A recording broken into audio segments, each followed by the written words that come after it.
Bullies try to lift new girl's dress. Big mistake. She was a brutal fighter. Maya Delocqua clutched her worn canvas backpack as she navigated the labyrinthine hallways of Riverside High School, the fluorescent lights casting harsh shadows on the scuffed linoleum floors. At 15 years old, she stood barely 5 feet 2 inches tall, her delicate frame swimming in an oversized burgundy sweater that had belonged to her late father. Her dark curly hair, which she kept pulled back in a simple ponytail with a fraying elastic band, framed a face dominated by thick-rimmed glasses that magnified her already large brown eyes, making her appear even younger than her years. The glasses had been a necessity since childhood, and though her mother had offered to get her contacts, Maya preferred the barrier they provided between herself and the world. It had been 3 months since the Delocqua family had relocated from Montreal to this sprawling American suburb. 3 months of navigating not just a new school, but an entirely different culture. Her quiet nature, combined with the slight French accent that colored her carefully chosen English words, had immediately marked her as different, as other, as an easy target for those who fed on vulnerability. The accent was particularly pronounced when she was nervous, which seemed to be most of the time these days, turning simple phrases into exotic utterances that drew unwanted attention and mockery. "Just keep your head down and get through the day," she told herself, repeating the mantra that had become her survival mechanism. The words echoed in her mind like a prayer, a desperate plea to whatever forces governed the cruel ecosystem of American high school life. Maya was naturally shy, had always been the girl who preferred the company of books to people, finding solace in stories where the underdog eventually triumphed, where justice prevailed, where the meek inherited something more than just humiliation. The transition from her small, intimate lycée in Montreal to this massive American high school with its 3,000 students had been overwhelming in ways she couldn't have anticipated. She missed Montreal with an ache that settled deep in her chest, missed the narrow cobblestone streets of the old city, missed the way French rolled off her tongue without anyone batting an eye, missed her close-knit group of friends who had known her since elementary school and never made her feel small or insignificant. She missed her teachers at École Secondaire Saint-Laurent, who had appreciated her thoughtful essays and encouraged her love of literature, who saw potential in her quiet intelligence rather than weakness in her reserved demeanor. Here at Riverside, she felt invisible except for those moments when she desperately wished she actually was, when the weight of hostile attention made her want to disappear entirely. The architecture of Riverside High School itself seemed designed to intimidate. Long corridors that stretched endlessly, lined with identical beige lockers that clanged like prison doors, classrooms with windows that looked out onto parking lots and sports fields where she would never belong. The cafeteria, with its harsh acoustics and territorial seating arrangements, was a battlefield she had learned to avoid.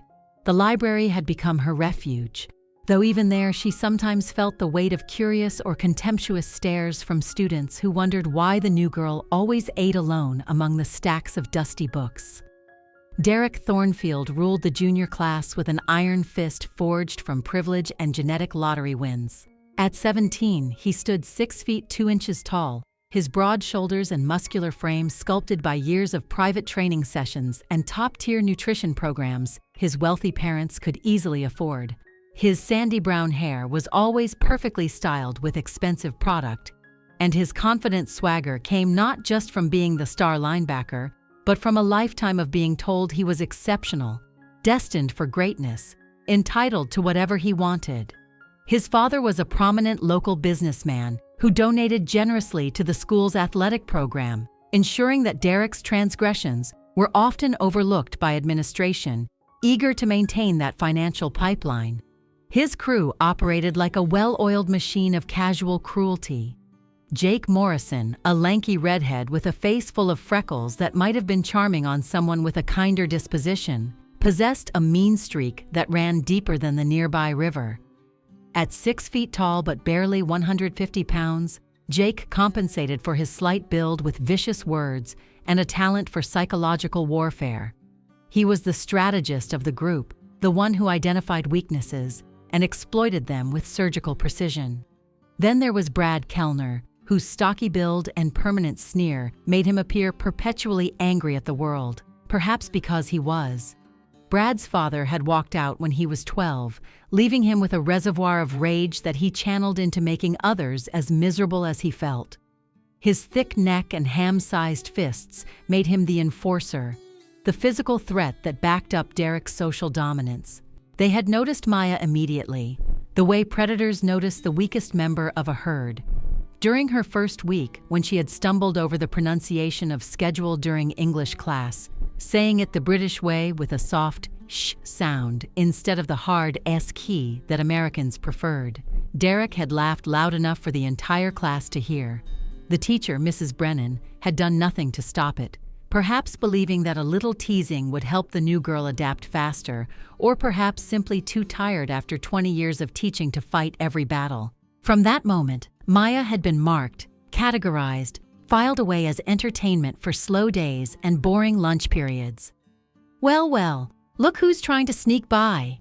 Derek's voice boomed from his position near the senior lockers, the sound cutting through the morning chatter like a knife through butter.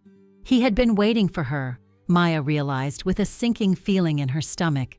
He had actually stationed himself in this particular hallway, knowing it was the only route to her chemistry class unless she wanted to go outside and around the entire building, which would certainly make her late.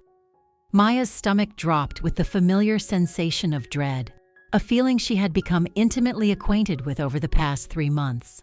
Her fingers tightened on the straps of her backpack until her knuckles went white, and she quickened her pace toward chemistry class, her worn sneakers squeaking against the freshly waxed floor.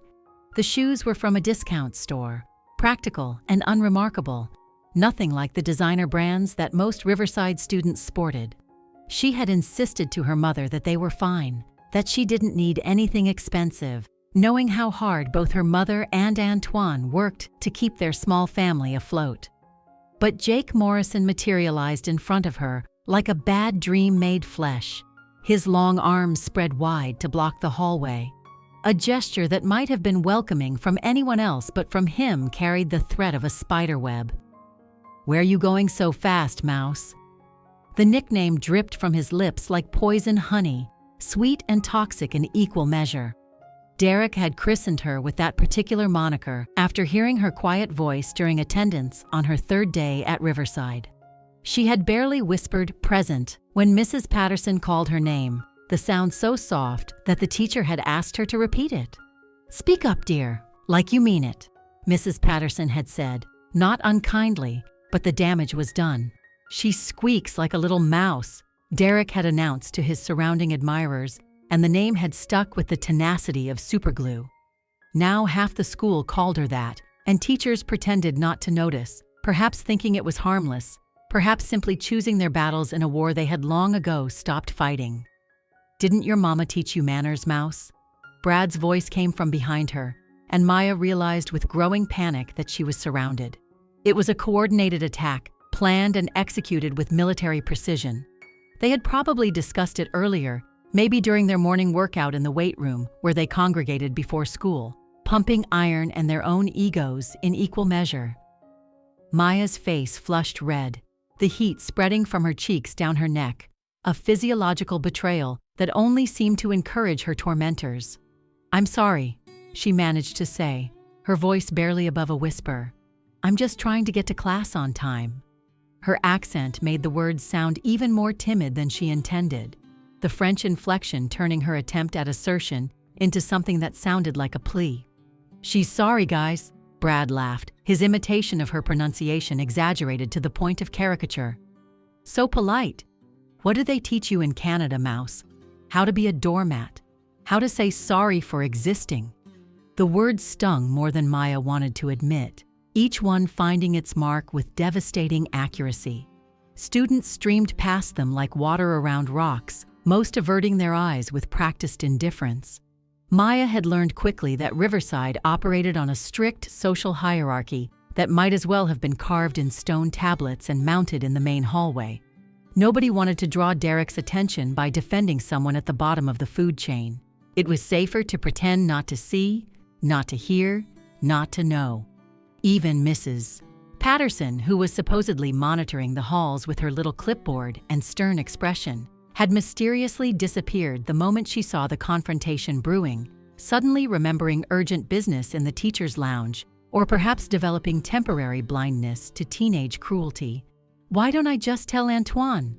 The thought flashed through Maya's mind like lightning, bright and powerful, but gone just as quickly.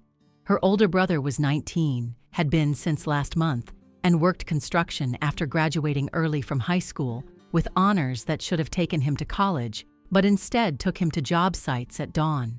She had seen him lift steel beams that required 2 other grown men to carry, his arms corded with muscle from years of hard labor that had started when he was barely 16, taking weekend jobs to help with family expenses, even before their father's death. Antoine's hands told the story of his sacrifice, scarred and calloused, nails perpetually outlined with the grime that no amount of scrubbing could fully remove, fingers that should have been turning pages in college textbooks instead gripping hammers and hauling concrete. But Antoine already worked double shifts to help pay for her school supplies and their mother's medical bills, from the chronic condition that required expensive medications their insurance only partially covered. Their mother, Marie Delocroix, worked as a hospital cleaner, spending her nights disinfecting rooms where other people healed, while her own body slowly broke down from the harsh chemicals and constant bending. Maya couldn't burden Antoine with her problems, not when he had already given up so much, not when dark circles under his eyes told her he barely slept between his construction job and the evening shifts he picked up at a warehouse when they needed extra money for rent. "Leave me alone, please," Maya whispered, trying to step around Jake's lanky frame. Her voice cracked on the last word, betraying the tears she was fighting to keep at bay.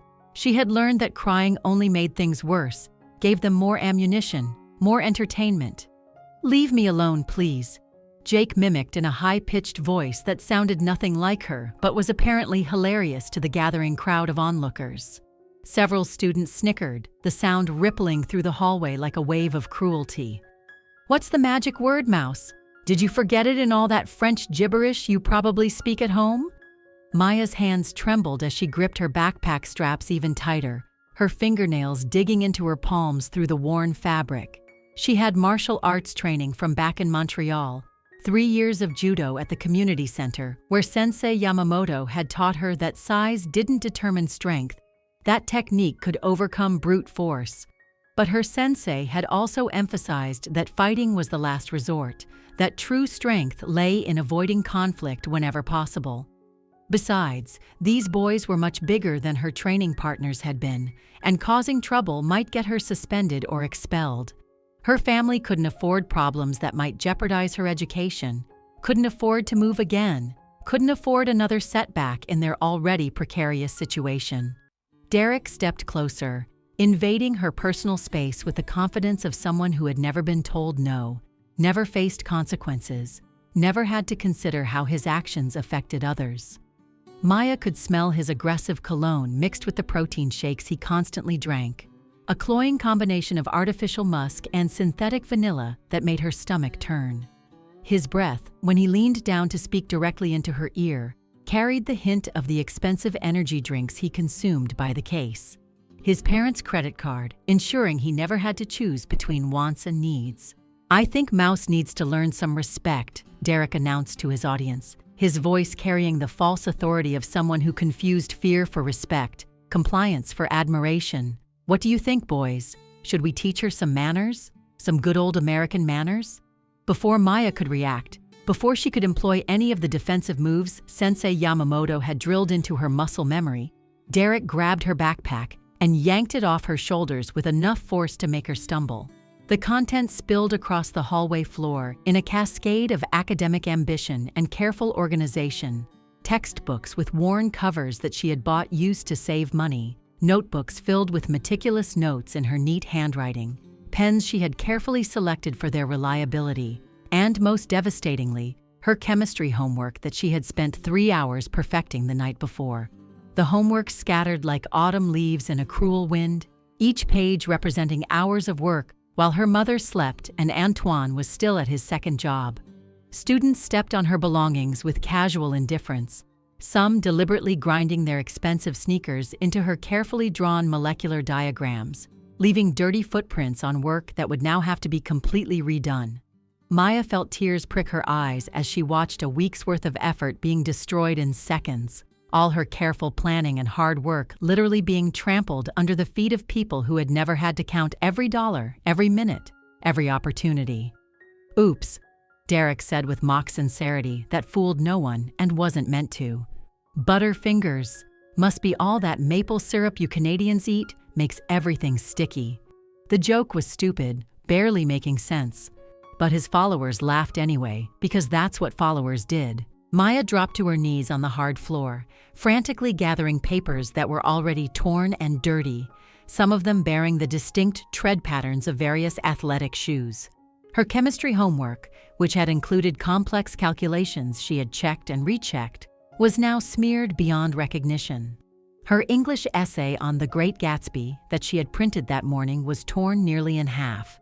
The novel itself, a battered library copy she had been annotating in pencil, had been kicked under the water fountain, where a puddle of mysterious origin soaked through its pages.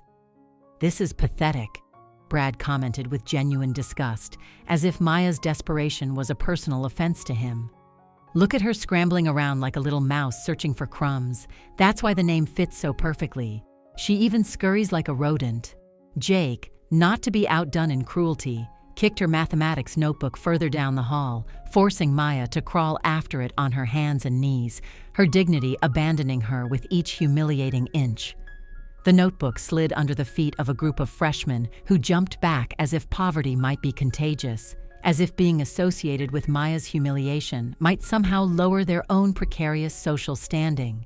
By the time she gathered everything, her knees were sore from the hard floor, her hands dirty from touching surfaces that probably hadn't been properly cleaned in years, and the hallway was nearly empty except for the stragglers who were also going to be late.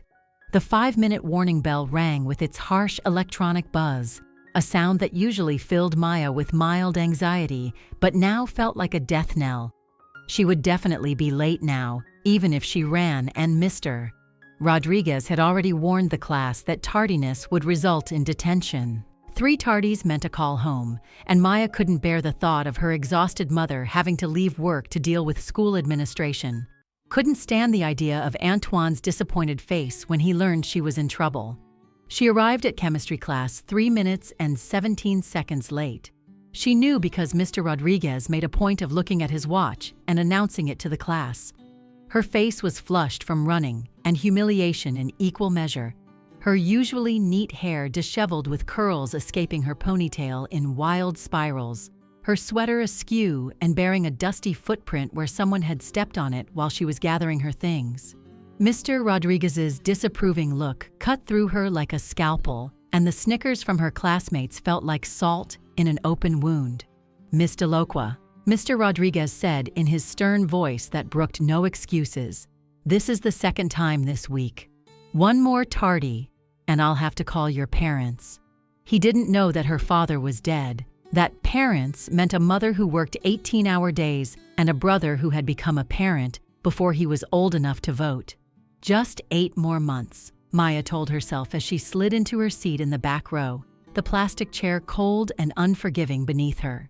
8 more months until junior year was over, then senior year, then college somewhere far from here, somewhere where nobody knew her as Mouse, somewhere where she could start fresh and be whoever she wanted to be. She had already started researching colleges with good financial aid programs, schools that might give a full scholarship to a girl with perfect grades and a compelling story of overcoming adversity. McGill University back in Montreal was her dream, but she would go anywhere that would have her, anywhere that wasn't here. This pattern of torment continued for weeks with the reliability of a Swiss watch, each day bringing new innovations in cruelty. Derek's crew would find her in the cafeteria, surrounding her table and making loud comments about her appearance while she ate alone, picking apart everything from her clothes to her posture to the way she held her fork. "Do all Canadians eat like that?" Jake would ask loudly. "Like they're afraid someone's going to steal their food?" They would accidentally bump into her in the hallways with enough force to send her books flying, always with a sarcastic sorry that dripped with insincerity. During gym class, they ensured she was always picked last for teams, standing there in her worn gym clothes, while team captains reluctantly accepted her with dramatic sighs and eye rolls. The gym class torment was particularly cruel. Coach Williams, a former Marine who believed that physical education built character, seemed to view the bullying as a form of natural selection. When they played dodgeball, a game that should have been banned years ago for its potential for sanctioned violence, Jake would target her exclusively, throwing the red rubber balls at her head with enough force to leave her ears ringing. "It slipped," he would claim when Coach Williams occasionally looked up from his clipboard. "She's just so small, it's hard to aim lower." During volleyball, Brad would spike the ball directly at her face whenever possible, claiming he was just playing aggressively, that she needed to toughen up, that this was America and Americans played to win. Maya developed elaborate avoidance strategies that required the tactical planning of a military operation. She memorized their schedules down to the minute, knowing that Derek had football practice after school on Mondays and Wednesdays, that Jake had detention on Thursdays for consistently failing to turn in homework, that Brad worked at his uncle's auto shop on Friday afternoons. She learned alternative routes between classes that added precious minutes to her journey, but decreased the chances of encounter. She started eating lunch in the library, hidden among the reference books that nobody ever used, surviving on granola bars and water from the fountain to avoid the cafeteria battlefield. She even changed her locker to the opposite side of school, accepting the inconvenience of the location in exchange for the illusion of safety. But Riverside High School wasn't that big. The student body wasn't that large, and they always found her eventually, as if they had some sort of radar specifically tuned to her frequency of fear. Sometimes Maya wondered if they actually planned their encounters, if they had a group chat where they coordinated their attacks, sharing intelligence about her movements and planning their next assault on her dignity.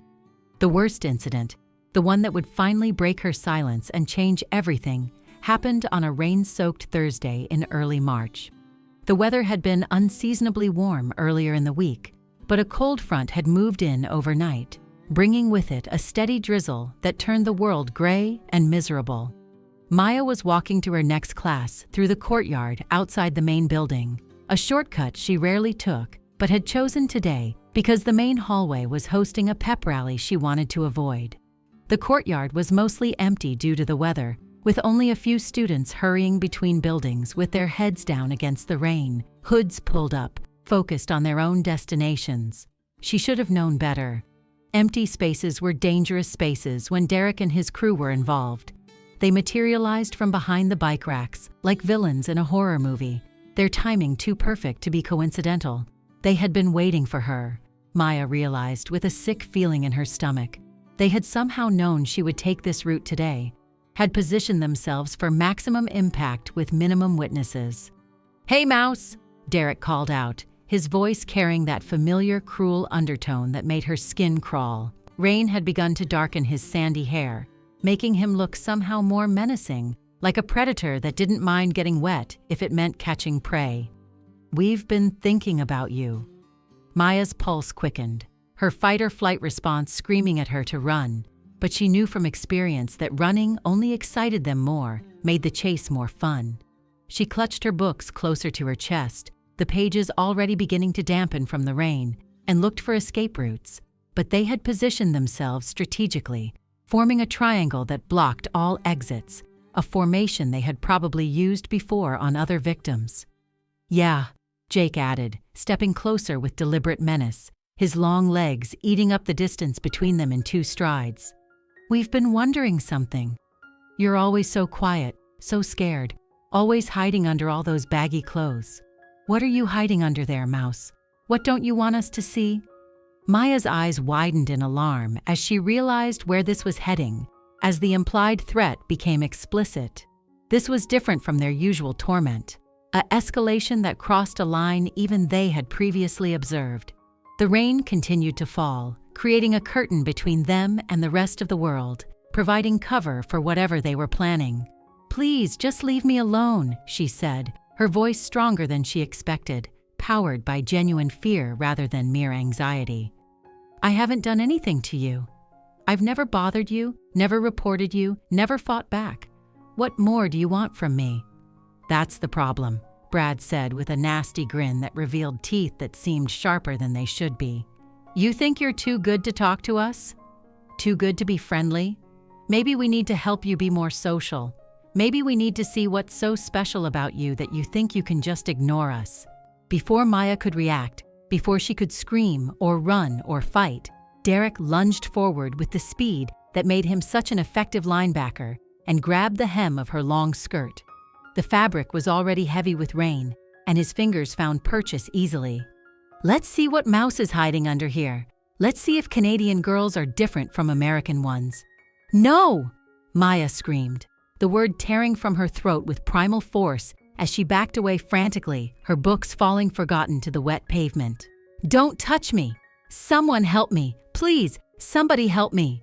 Jake moved with practiced coordination to grab her arms, his long fingers wrapping around her thin wrists like shackles, while Derek maintained his grip on her skirt, trying to lift it up. Maya twisted and fought with every ounce of strength she possessed, her feet slipping on the wet concrete as she desperately tried to escape. The humiliation was overwhelming, a tsunami of shame and rage and fear that threatened to drown her. This wasn't just bullying anymore, this was assault, and the fact that other students could see this happening and were doing nothing to help made it even worse. "Stop it!" Maya's voice cracked as she continued struggling, tears mixing with rain on her face. "Someone help me! Please, anyone!" A few students had gathered at a safe distance to watch, some even pulling out phones to record, the red lights of their cameras blinking like the eyes of indifferent gods. Maya felt completely helpless as Derek's grip on her skirt tightened and Jake's hands pinned her arms, preventing her from fighting back effectively. The rain made everything slippery, and she nearly fell trying to break free, which would have made things even worse, would have given them complete control. "Come on, Mouse," Derek taunted, his voice carrying across the courtyard despite the sound of rain. "Don't be so uptight. We're just trying to be friendly. Just want to see what makes you so special that you can't even talk to us." Maya's vision blurred with tears of rage and humiliation that had nothing to do with the rain. These boys thought they could treat her like this because she was small, because she was quiet, because she had no one to protect her, because her accent marked her as other, because her poverty made her powerless. The injustice of it filled her with a fury she had never experienced before, a rage that burned through her fear like fire through paper. "I said stop!" Maya's voice rang across the courtyard with such force that Derek actually paused, his grip loosening slightly in surprise. The voice didn't sound like her, didn't sound like Mouse. It sounded like someone who had reached their breaking point and found something harder underneath. "Ooh, Mouse has claws!" Brad laughed, though there was a note of uncertainty in his voice now. "This is getting interesting. Maybe there's more to you than we thought." But Maya had reached her breaking point. Every day of torment, every humiliation, every moment of feeling powerless, every time she had bitten her tongue and looked away and pretended it didn't hurt crystallized into pure determination. They wanted to see what she was hiding? Fine. They were about to find out exactly who they were messing with. Her mind raced through her options, calculating angles and leverage, remembering Sensei Yamamoto's lessons about using an opponent's strength against them. That evening, after she had finally escaped when a teacher had come to investigate the screaming, Maya sat at the small kitchen table in their cramped apartment, staring at homework she couldn't concentrate on. The pages blurred before her eyes, not from tears, but from the trembling that still hadn't stopped. Her mother was working a late shift at the hospital, wouldn't be home until nearly dawn, cleaning up messes and mopping floors and emptying bedpans for minimum wage plus $1. Antoine was in the shower after another grueling day at the construction site, and she could hear him humming an old French song their father used to sing, La Vie en Rose, the melody making her chest tighten with emotion and memory. The song brought back memories of better times, of Sunday dinners when their father would cook while singing, filling their old apartment in Montreal with the smell of tourtière and the sound of laughter.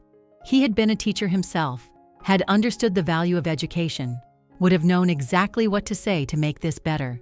But he was gone, killed by a drunk driver on his way home from parent-teacher conferences. And now Antoine hummed his songs in the shower while Maya sat alone with her fear. Maya's skirt was torn from Derek's grabbing, a 3-inch rip along the hem that she had hidden in her laundry basket so her family wouldn't see and ask questions. She would have to fix it herself with the small sewing kit she kept hidden in her room. Another skill learned from necessity rather than choice. She could feel the bruises forming on her arms where Jake had grabbed her, purple fingerprints that would last for weeks, hidden now under her long sleeves, but painful reminders of her vulnerability. She could hear Antoine humming, the sound mixing with the percussion of water against the old shower door that didn't quite close properly, requiring a towel on the floor to catch the escaping spray. Antoine had basically raised her after their father died in that car accident 3 years ago, stepping into shoes that were too big for a 16-year-old boy, but that he wore anyway because someone had to. He had given up his college dreams without a word of complaint, had traded textbooks for tool belts, had sacrificed his youth on the altar of family responsibility. Maya touched the bruises on her arms gingerly, wincing at the pain that radiated from the purple marks. "I can't keep letting this happen," she thought, the words forming with crystal clarity in her mind. "They're escalating, getting worse, and eventually they're going to seriously hurt me or worse. Today they tried to lift my skirt. What will they try tomorrow?" When Antoine emerged from the bathroom, steam billowing out behind him like he was making an entrance in a play, his dark hair still damp and wearing a worn t-shirt that showed the results of his physical labor, Maya made her decision. The shirt had a hole near the hem and paint stains from a weekend job he had taken helping someone renovate their kitchen. But on Antoine, it looked like armor, like evidence of his willingness to do whatever it took to keep their family together. "Antoine," she said quietly, her voice steady despite the storm in her chest. "I need to tell you something." Her brother immediately noticed the serious tone, the weight in her words that hadn't been there at breakfast when she had kissed his cheek and told him to have a good day. He sat across from her at the table, the old wood creaking under his weight, and she could see the concern in his dark eyes that looked so much like their father's. It sometimes hurt to meet his gaze. "What's wrong, little sister?" he asked in French, the language of their childhood, of comfort, of family. "You look upset. You've been crying." Maya took a deep breath that felt like swallowing glass and told him everything. She started from the beginning, from that first day when Derek had laughed at her accent, through months of escalating harassment, to today's assault in the courtyard. She told him about Derek and his friends, about the constant harassment that had become the soundtrack to her days, about how they had tried to humiliate her earlier that day in the rain. She watched Antoine's expression grow darker with each word, watched his jaw clench and his hands curl into fists on the scarred table surface. As she spoke, she watched Antoine's transformation from loving brother to something else, something protective and dangerous. His hands, scarred from years of construction work, a deep gash across his left palm from a broken window, knuckles permanently swollen from repeated impacts with hard surfaces, a missing part of his fingernail from a hammer accident, slowly clenched into fists on the table. The tendons in his forearms stood out like cables, and Maya realized she had never truly understood how strong her brother had become. "They put their hands on you." Antoine's voice was deadly quiet, each word carefully pronounced as if he was afraid that speaking louder might cause him to lose control.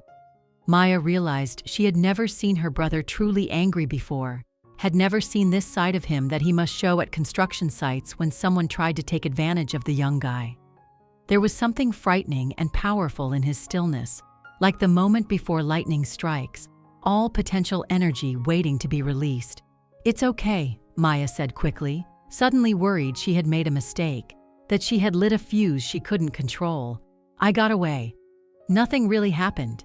I just thought you should know because—" "No," Antoine interrupted, his accent thickening the way it always did when he was emotional, the French inflection turning his English into something foreign and dangerous. "This is not okay. Nobody touches my sister. Nobody. Not for any reason. Not under any circumstances. Not if they want to keep their hands." Maya had always known her brother was strong. It was impossible not to notice when he could carry furniture up 3 flights of stairs by himself, when he came home with stories of lifting things that required machines.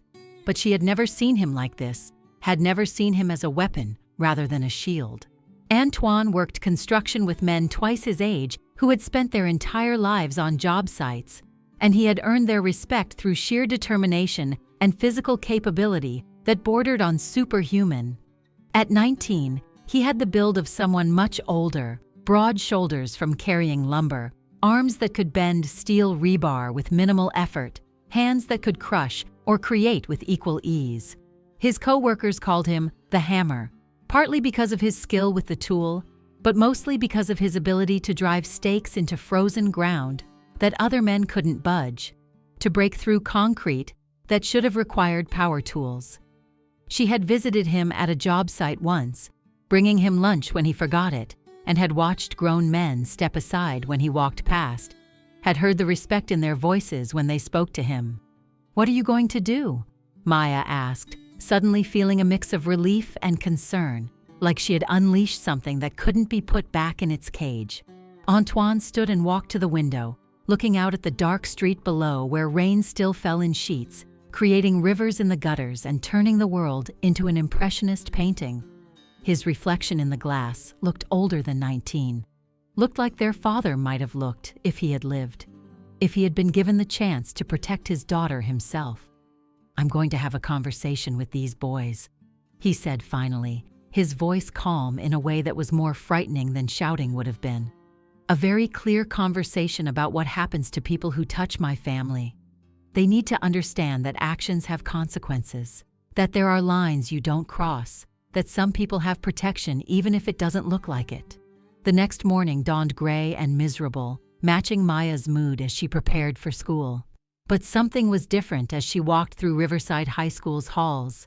For the first time in months, she wasn't constantly looking over her shoulder or planning escape routes through the building. She walked with her head up, her stride purposeful rather than scurrying. She knew Antoine was somewhere in the building, having taken his first day off work since she could remember, and the knowledge sat in her chest like armor. Antoine had left before her that morning, dressed in dark jeans and a black t-shirt that emphasized every muscle earned through years of hard labor. He had kissed her forehead, told her everything would be okay, and walked out with the purposeful stride of someone with a mission. She had wanted to go with him, to see what he would do, but he had insisted she follow her normal routine, that she shouldn't be there for what was about to happen. Derek and his crew found her at her locker during lunch period, just as they always did, drawn to routine cruelty like moths to flame. But this time, Maya didn't flinch when she heard Derek's voice behind her.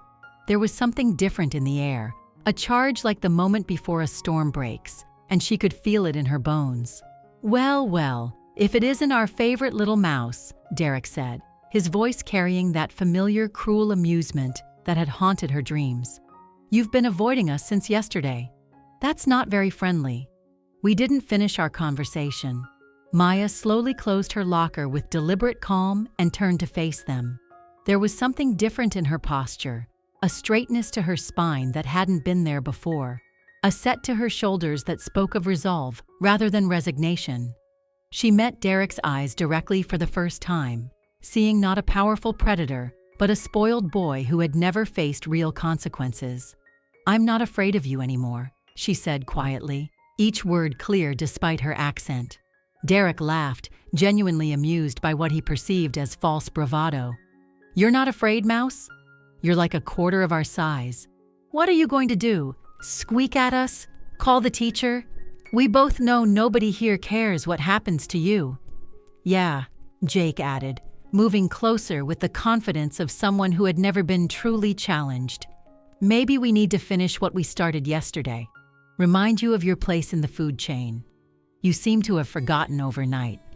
Brad reached out to grab Maya's arm, his thick fingers approaching with the casual confidence of someone who had done this many times before. But before his hand could make contact, a voice cut through the hallway like a blade through silk.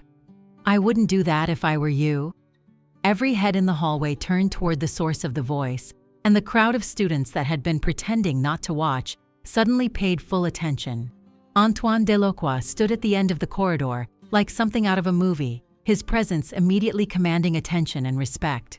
He wore dark jeans that fit properly, showing powerful legs built from years of climbing scaffolding, and a black t-shirt that emphasized his muscular build without trying to show off. His work boots clicked ominously on the linoleum floor as he walked toward them, each step deliberate and measured, the sound echoing in the sudden silence that had fallen over the hallway. Derek's confidence wavered for a moment as he took in Antoine's size and obvious physical strength. But his pride wouldn't let him back down in front of his friends and the gathering crowd of students who had their phones out, ready to record whatever was about to happen. This was his school, his territory, and he had a reputation to maintain. "Who the hell are you?" Derek demanded, puffing out his chest in a display that might have been intimidating to another high school student, but looked almost comical compared to Antoine's genuine physical presence. "This is a private conversation. Students only." Antoine continued walking until he was standing directly in front of Derek, close enough that the younger boy had to tilt his head back slightly to maintain eye contact. The difference in their builds was immediately apparent. While Derek was tall for a high school student, with the build of someone who worked out for aesthetics and sports, Antoine was a full-grown man who had spent years doing physical labor that built functional strength. His shoulders were broader, his arms thicker with practical muscle rather than gym-sculpted definition, and there was a quiet intensity in his dark eyes that made several students take instinctive steps backward. "I'm Maya's brother," Antoine said in a voice that was perfectly calm, but somehow more threatening than shouting would have been. Each word carefully enunciated, as if he was explaining something to a child. "And I understand you boys have been bothering my little sister." "More than bothering, assaulting her." Jake laughed nervously, the sound high and brittle in the tense atmosphere. "Bothering? We're just having fun with Mouse here. No big deal, just some harmless teasing. School stuff, you know." Antoine's gaze shifted to Jake, and the laughter died in the boy's throat like he had swallowed ice. The intensity of that stare was something none of them had encountered before. Not the hot anger of teachers or parents, but something cold and calculated and absolutely certain. "Fun?" Antoine repeated, tasting the word like it was something foul. "You call putting your hands on a 15-year-old girl fun? You call trying to lift up her skirt against her will fun? Please, explain to me what's fun about sexual assault." "Look, man," Derek said, trying to regain control of the situation that was rapidly spiraling away from him. "This is between us and your sister. You need to mind your own business. You can't just come into our school and threaten students." The words were barely out of Derek's mouth when Antoine moved. It wasn't aggressive exactly, but there was a controlled power in the motion that spoke of absolute confidence. Maya had never seen her brother fight before, had never seen him as anything but gentle and patient, but she realized he must have learned more than just construction skills from his co-workers, men who had grown up in rough neighborhoods and knew how to handle themselves. His right hand shot out and grabbed Derek by the front of his expensive polo shirt, the fabric bunching in his scarred fist. With seemingly no effort, he lifted the boy slightly off his feet, Derek's designer sneakers barely touching the ground. The demonstration of strength was so casual, so effortless, that gasps rippled through the watching crowd. "My sister is my business," Antoine said quietly, his voice carrying clearly through the silent hallway. "And you just made yourself my business too. You and your friends." Derek's face went red as he tried to break free from Antoine's grip, his hands pulling at the older boy's wrist, but it was like trying to bend a steel bar. Students were pulling out their phones, recording everything, and Derek could feel his reputation as the tough guy evaporating with each second he dangled helplessly in Antoine's grasp. The hallway had gone completely silent, except for Derek's struggling and the quiet sound of phone cameras clicking. "Let go of me," Derek gasped, his voice strained from the pressure on his chest. "You can't do this. I'll get you arrested. My father will sue you." "Do you know who he is?" Antoine's expression didn't change, remaining calm and focused like he was having a normal conversation rather than holding a 17-year-old football player off the ground with one hand. "You want to call the police? Good idea. We can explain to them how you and your friends sexually assaulted my 15-year-old sister yesterday. We can discuss the witnesses, the bruises on her arms, the torn clothing. I'm sure they'll be very interested in that conversation." Derek's face went from red to pale as he realized the legal implications of what he had done, the weight of the words sexual assault settling on him like a stone. His father might have influence, but not enough to make something like that go away, not in the age of social media where the court of public opinion could destroy someone overnight. We were just playing around, Derek stammered, his earlier confidence completely evaporated. Playing around? Antoine's voice remained level, but there was something underneath it now, a controlled fury that was more frightening than any shouting could have been. Is that what you call trying to lift up a girl's skirt against her will while your friend holds her arms? Is that what passes for playing in this school? Jake and Brad had backed away several feet, clearly wanting no part of this confrontation. Their faces had gone pale, and they kept glancing at each other and the exits, calculating their chances of escape. The crowd of students continued to grow, and now Maya could hear them murmuring among themselves, the story of what Derek had done spreading through the hallway like wildfire, each retelling adding details and judgment. Antoine released Derek's shirt, but didn't step back, keeping the boy trapped between himself and the lockers. Derek stumbled slightly as his feet fully touched the ground again, his hand going to his chest where the fabric was stretched and wrinkled. "Here's what's going to happen," Antoine said, in a voice that carried clearly through the silent hallway, meant for everyone to hear. "You and your friends are going to leave my sister alone. Completely alone. You're not going to talk to her, look at her, or even think about her. Do you understand?" Derek nodded quickly, his earlier bravado completely gone, replaced by the expression of someone who had just realized they had bitten off more than they could chew. The other students were looking at him with disgust rather than admiration now, and Maya realized that Antoine had done more than just protect her. He had completely dismantled Derek's social standing in a matter of minutes. "I can't hear you," Antoine said, his voice carrying a note of command that brooked no argument. "Yes," Derek said louder, his voice cracking slightly. "Yes, I understand." "Good."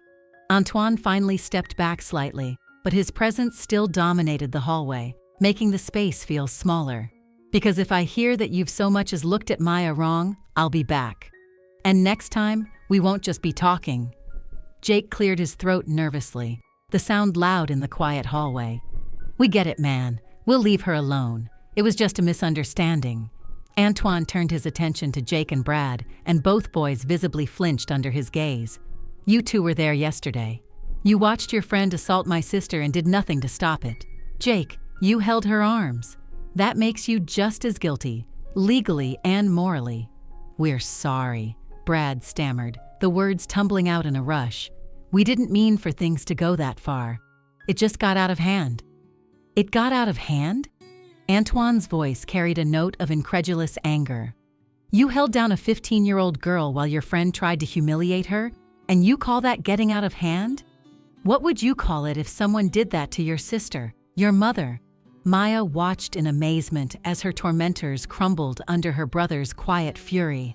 These boys who had seemed so powerful, so untouchable, now looked like what they really were. Scared children who had been picking on someone they thought couldn't fight back. Predators who had finally encountered a bigger predator. "Here's what you're going to do," Antoine continued, his voice carrying the authority of someone used to being obeyed. "You're going to apologize to my sister right now, in front of everyone. A real apology, not the half-hearted excuse you're thinking of. You're going to admit what you did was wrong, and you're going to mean it." Derek looked around at the crowd of students, many of whom had their phones out recording everything. His reputation as the tough guy was already destroyed, and Maya could see him calculating whether refusing would make things worse. The social hierarchy he had worked so hard to climb was crumbling beneath him, and everyone could see it happening in real time. "Maya," Derek said quietly, not meeting her eyes, his voice barely audible. "Louder," Antoine commanded, "and look at her when you apologize. Show her the respect you should have shown from the beginning." Derek raised his head and looked directly at Maya, and she could see something in his eyes she had never seen before, shame, real and profound. "Maya," he said in a voice that carried through the hallway, "I'm sorry for what we did. It was wrong, cruel, and inexcusable. We had no right to touch you or treat you that way. It won't happen again."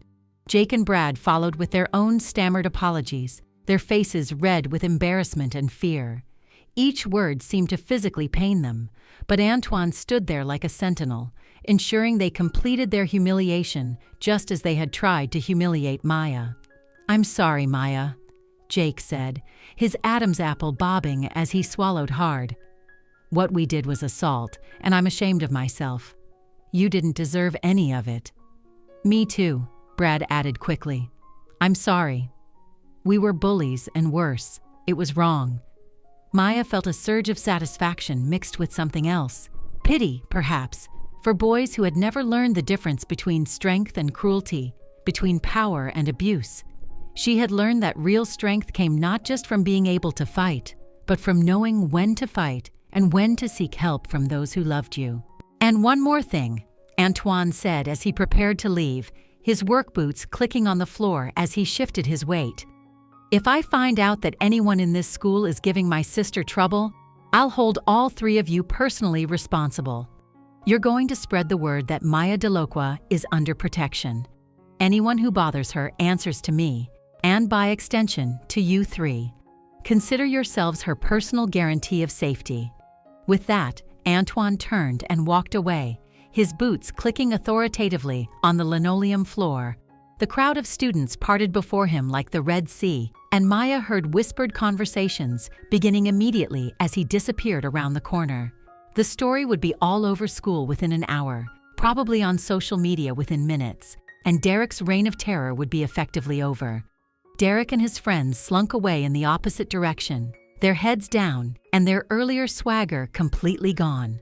They looked smaller somehow, diminished, as if Antoine had physically reduced them. Maya stood by her locker, still processing what had just happened, when she realized that several students were looking at her with something she had never seen before in their eyes: respect, admiration, and perhaps a little awe. "Maya." A girl from her chemistry class approached hesitantly. She was pretty and popular, someone who had never acknowledged Maya's existence before.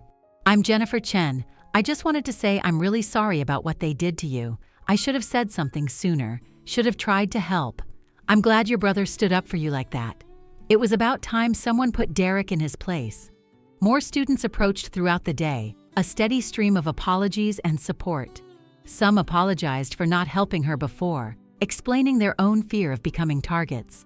Others simply acknowledged her with newfound respect, nodding in the hallways or offering small smiles of solidarity. Maya realized that Antoine hadn't just protected her from Derek and his friends. He had completely changed her position in Riverside High School's complex social ecosystem. At lunch, instead of eating alone in the library among dusty books and old encyclopedias, Maya sat in the cafeteria for the first time in months.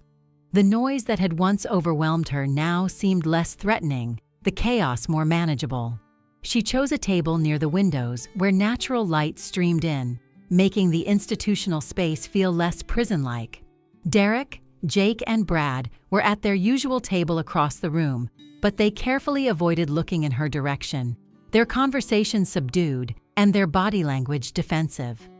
Maya noticed that other students were giving them a wide berth, treating them like they had something contagious, which in a social sense, they did. The contagion of exposed cowardice.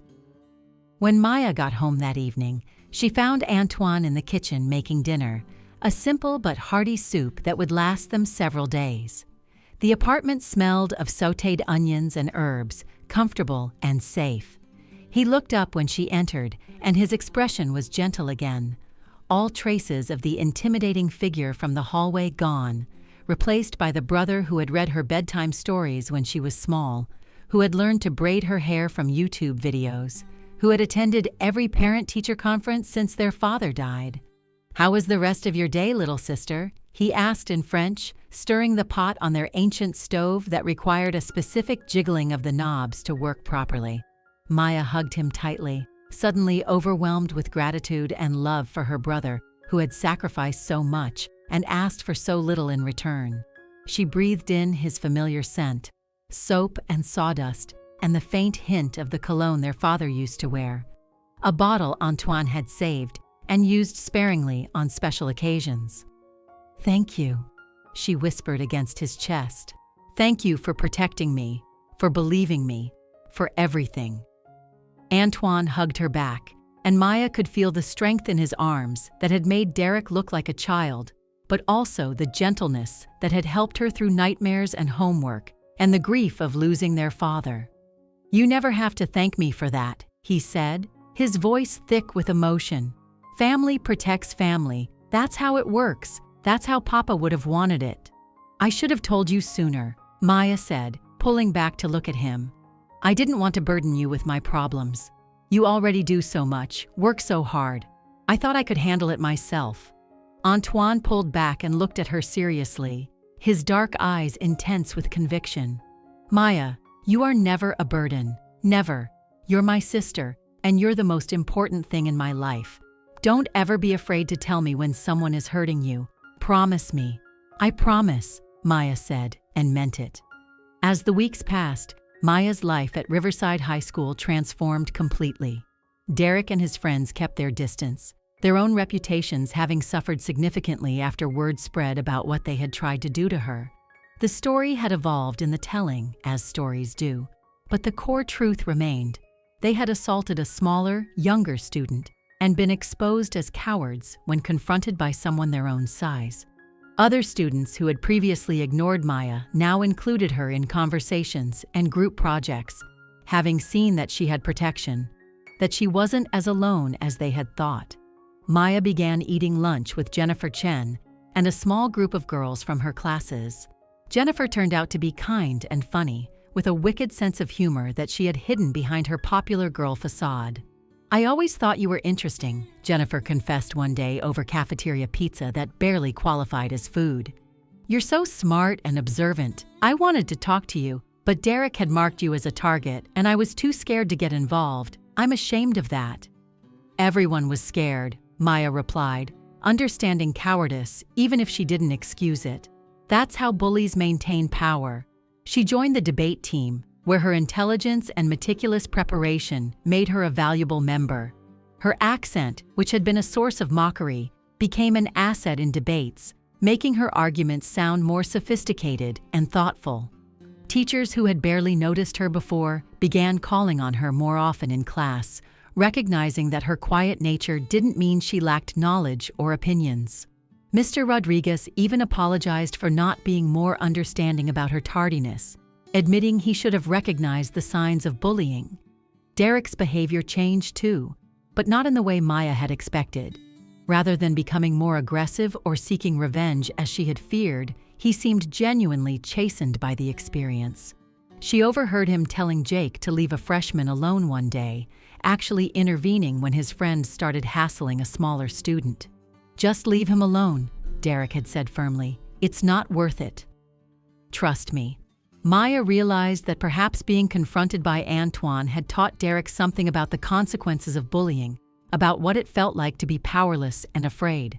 It didn't excuse what he had done, but it suggested that people could change, could learn, could grow. One afternoon, about a month after the confrontation, Derek approached Maya at her locker. She tensed instinctively, her body remembering fear even if her mind knew the danger had passed.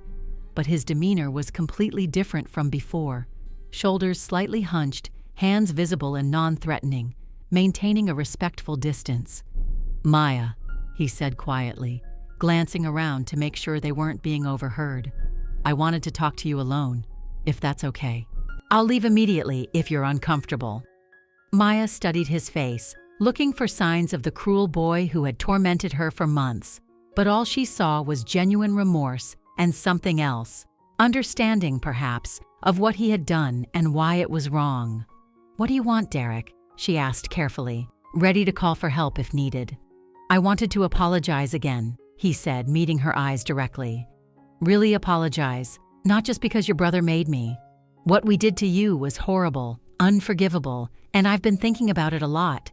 I've been having nightmares, actually, where someone does to my little sister what we tried to do to you." Maya was surprised by the sincerity in his voice, the crack in his words that suggested real emotion rather than calculated performance. "Okay," she said carefully. "I'm listening." "I don't expect you to forgive me," Derek continued, his hands clenching and unclenching nervously. "But I wanted you to know that I understand now how wrong we were. My little sister is starting high school next year, and the thought of someone treating her the way we treated you—" He shook his head, unable to finish the sentence. "It makes me physically sick. I've been talking to my parents about it, actually. They were horrified when they found out what really happened. My dad made me volunteer at a women's shelter to understand the impact of what I almost did." Maya felt some of the anger she had been carrying begin to dissolve, replaced by something more complex. Not forgiveness exactly, but perhaps the beginning of understanding. "Why did you do it?" she asked, the question that had haunted her for months. "Why did you pick on me? What did I ever do to deserve that?" Derek was quiet for a long moment, clearly struggling with the answer. "Because I could," he said finally, the words seemingly painful to speak. "Because you were small and quiet and different, and I thought you wouldn't fight back. It made me feel powerful, important, like I mattered." He met her eyes, and she saw shame there, real and profound. "But real power isn't about hurting people who can't defend themselves. Your brother taught me that. Real power is protecting people, standing up for what's right even when it's hard." Maya nodded slowly, processing his words. "Thank you for saying that. For understanding." Derek started to walk away, then turned back. "For what it's worth, you're a lot braver than I gave you credit for. It takes courage to keep coming to school every day when people are treating you like that. I would have broken a long time ago." "I almost did," Maya admitted. "Several times. But you didn't. That's what matters." As Maya watched Derek walk away, she reflected on how much had changed since that terrible day in the courtyard. She wasn't the same frightened girl who had started at Riverside High School 4 months ago. Standing up for herself, with Antoine's help, had awakened something inside her. A sense of her own worth and strength that no one could take away again. That evening, Maya sat with Antoine on the small balcony of their apartment, watching the sunset over their neighborhood. The balcony was barely big enough for 2 chairs and a tiny table, but it was their sanctuary, their place to talk and dream and remember. Her brother was reading a community college brochure, and Maya felt a warm pride knowing that he was finally pursuing his own dreams again, even if part-time, even if slowly. "Antoine," she said, breaking the comfortable silence, "do you ever regret not going to college right away? Because of me and Mama?" Antoine looked up from the brochure and smiled, his face soft in the golden light. "Never," he said firmly. "Not for a single second. You and Mama are my priority. College will still be there when I'm ready for it. Family comes first. Papa taught me that." Maya leaned against her brother's shoulder, feeling safe and protected in a way she hadn't experienced since their father died. The weight of him was comforting, solid, unchangeable. "I love you," she said simply, the words carrying years of gratitude and admiration. "I love you too, little sister," Antoine replied, wrapping an arm around her. "And I'm proud of you for how you handled everything at school. You're stronger than you know. You always have been."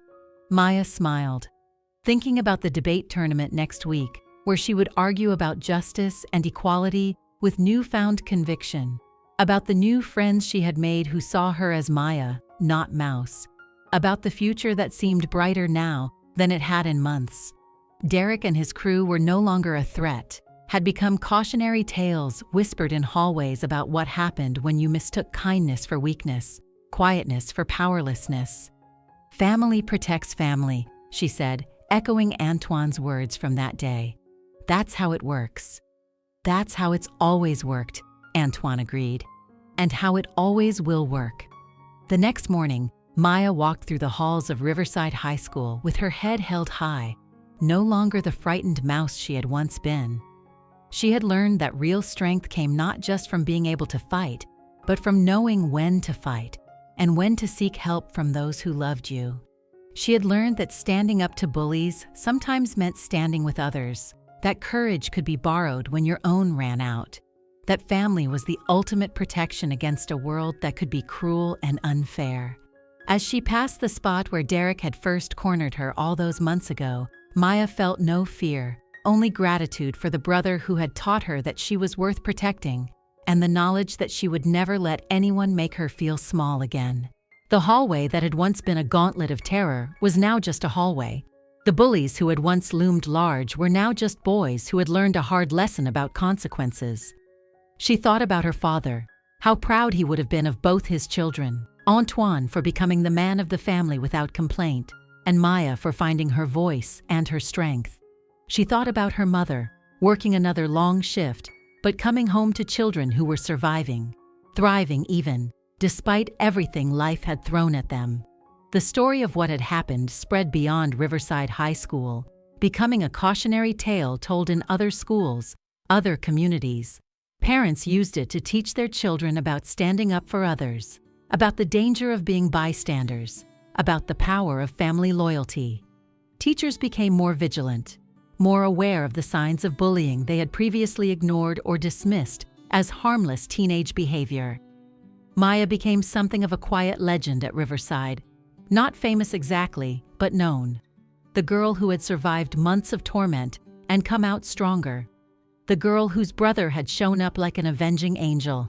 The girl who had transformed from mouse to Maya, from victim to survivor. She started tutoring other students who were struggling, particularly those who were new to the school or dealing with their own bullies.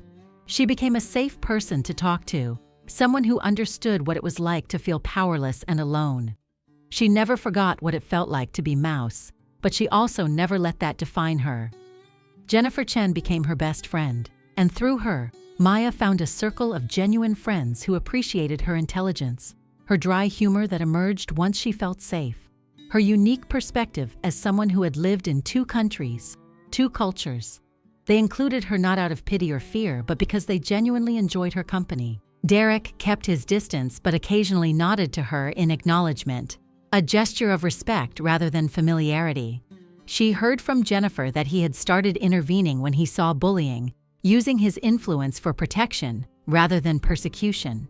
It didn't erase what he had done, but it showed that people could change, could learn from their mistakes, could become better. Jake and Brad transferred to different schools the following year, unable to escape the reputation that followed them. Maya heard they had both struggled to find their place in new environments, finally understanding what it felt like to be outsiders, to be judged, to be vulnerable. Antoine continued working construction, but enrolled in night classes at the community college, working toward a degree in engineering. His co-workers supported him, covering shifts when he had exams, encouraging him to pursue his dreams even if delayed. Maya helped him with his homework when she could, the 2 of them sitting at the kitchen table late into the night, supporting each other as they always had. Their mother's health stabilized with better insurance from a new job Antoine helped her find at a better hospital, one that valued their employees enough to provide decent benefits. The family still struggled financially, but they were together, they were safe, and they were moving forward. Maya never forgot the lesson she learned that year at Riverside High School, that sometimes the smallest people have the biggest protectors. That family extends beyond blood to those who stand up for you when you can't stand up for yourself. That courage isn't the absence of fear, but acting despite it, and that even the darkest situations can lead to light if you're willing to reach for help when you need it. As she walked across the stage at graduation 2 years later, valedictorian of her class, with a full scholarship to McGill University, Maya looked out at the audience and saw Antoine in the front row, tears streaming down his face, their mother beside him clutching his arm with pride. She thought about that scared 15-year-old girl who had been called Mouse, who had crawled on the floor picking up scattered homework, who had almost given up hope. That girl was still part of her, would always be part of her, but she was no longer all of her. She was Maya Delocqua, survivor, sister, student, and proof that with the right support, even the smallest mouse can roar. The story didn't end with graduation, of course. Life continued with its challenges and triumphs, its moments of fear and courage. But Maya faced them all with the knowledge that she was never truly alone, that family, whether by blood or choice, would always be there to protect and support her. And when she saw others being bullied or marginalized, she remembered what it felt like to be powerless and chose to be the protection for others that Antoine had been for her. Because family protects family. That's how it works. That's how it has always worked, and that's how it should always work.